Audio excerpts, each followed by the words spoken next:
बिन आवाज के महफिल में जानना होला।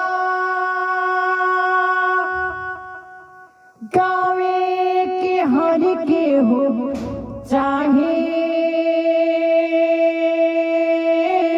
मोरे मैया, बाकी हर के हो के सुर में साज ना होला। कैसे आ आ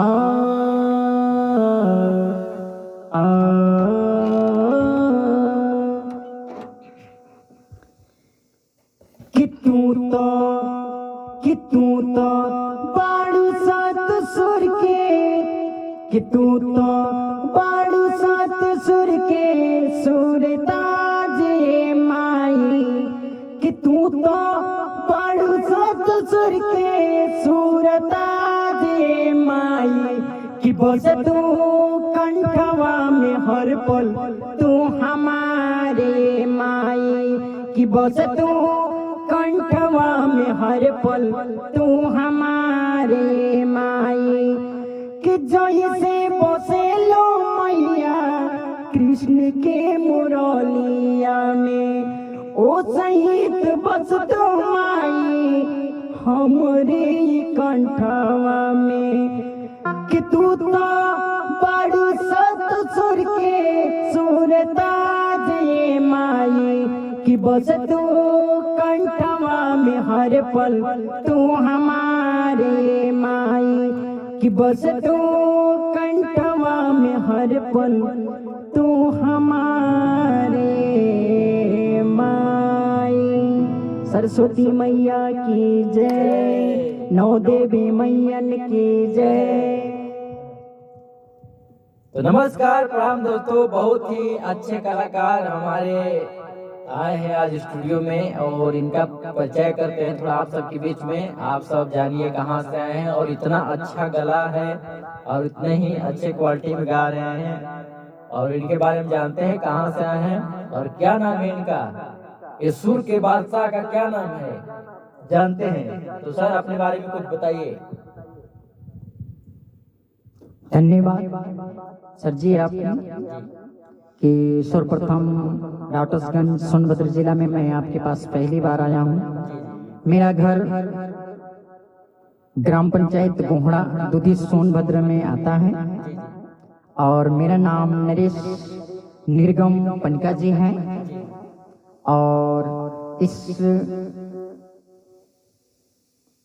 मंजिल में मैं पर साल से पांव रखा हूँ, जो कि आज आपके पास चौथा गाना का नंबर है और छठ गीत है। तो पहले गाना मैं आपको थोड़ा सा सुना देना चाहता हूँ। बिल्कुल सर सुनाइए।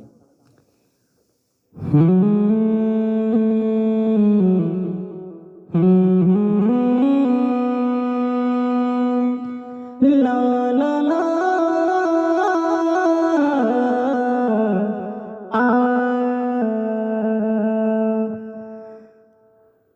मुँह से नहीं दीजिए सर जी। हाँ दीजिए दीजिए।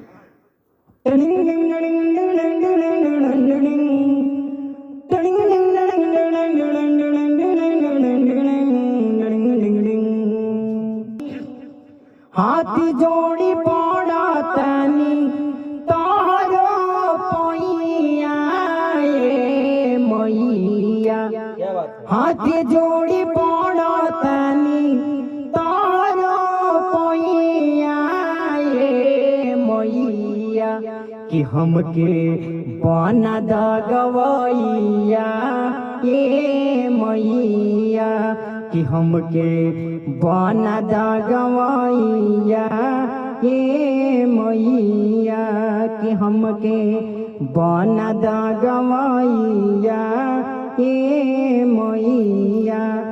करो तानी बिनती मैया चल दी से आजा, नरेशानी रागम के सुर में समा जा। करो तानी बिनती मैया जल्दी से आजा, नरेशानी रागम के सुर में समा जा। हमरा के सूझे नहीं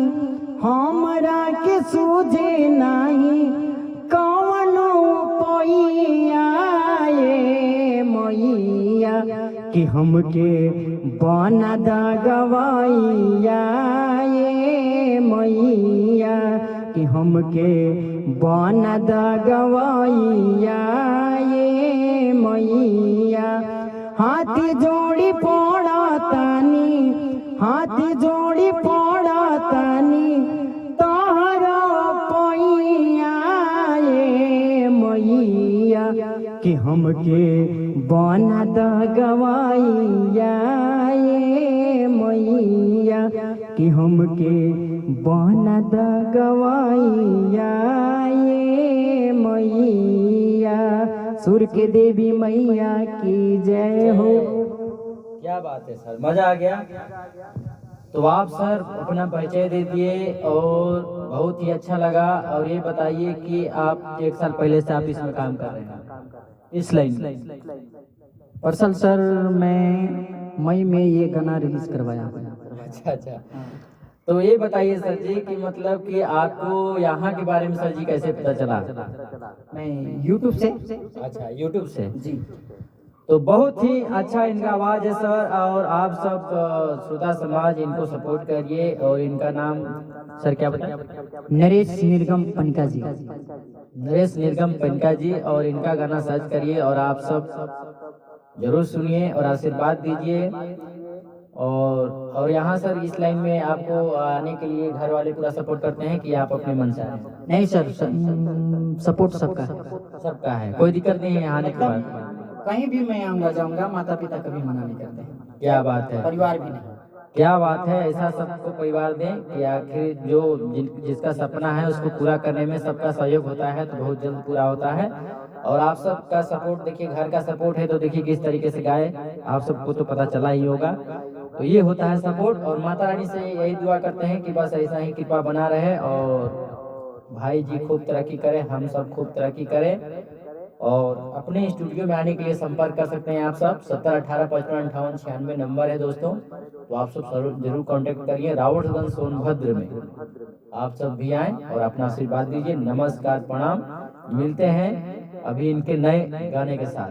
तो आप सब वेट करिए, जल्द एक गाना आज लेकर आए हैं और इसको गाएंगे और फाइनली आप सब तक पहुंचेगा। तो जरूर सुनिएगा, आपको सुनना नहीं भूलिएगा। सूर्या भोजपुरी ऑफिशियल चैनल को जरूर सब्सक्राइब करिएगा और अपना प्यार आशीर्वाद दीजिएगा। तब तक के लिए नमस्कार, प्रणाम।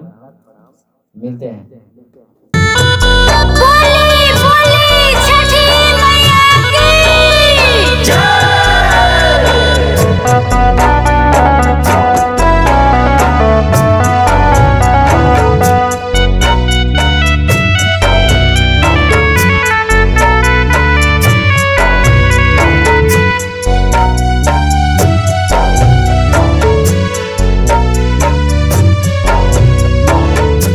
छठी मैया दे देता,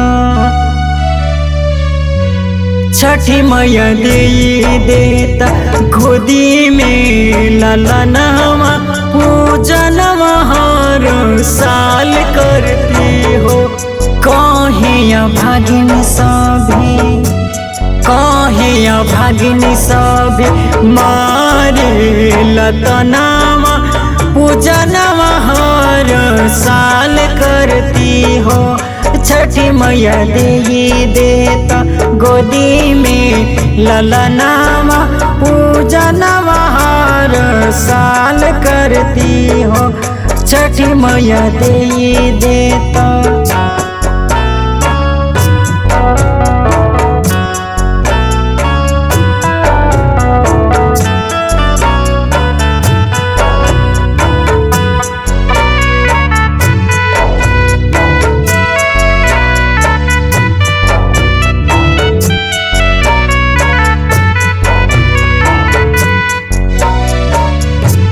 बोले बोले छठी मैया की जय।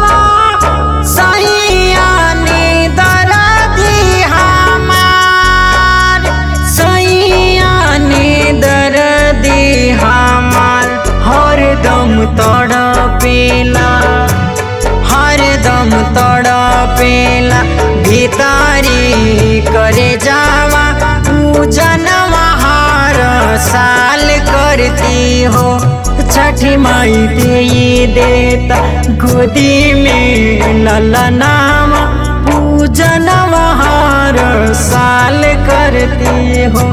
छठी माई दे देता, छठी माई दे देता।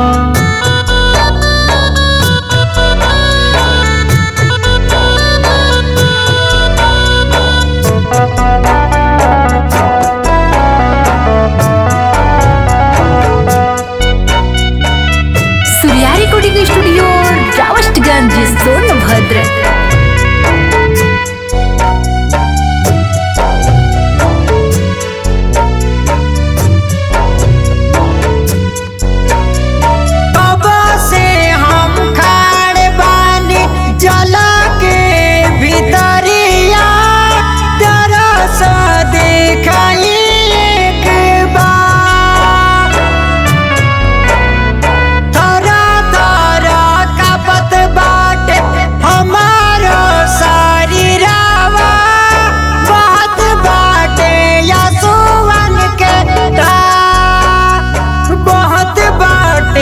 असुवन के धार तोहरे ही गुड़ गावे, तोहरे ही गुड़ गावे।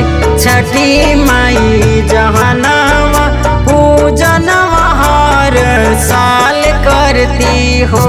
छठी मैया दे देता, छठी मैया दे देता गोदी में लालनावा पूजन हर साल करती हो। छठी मैया दे देता।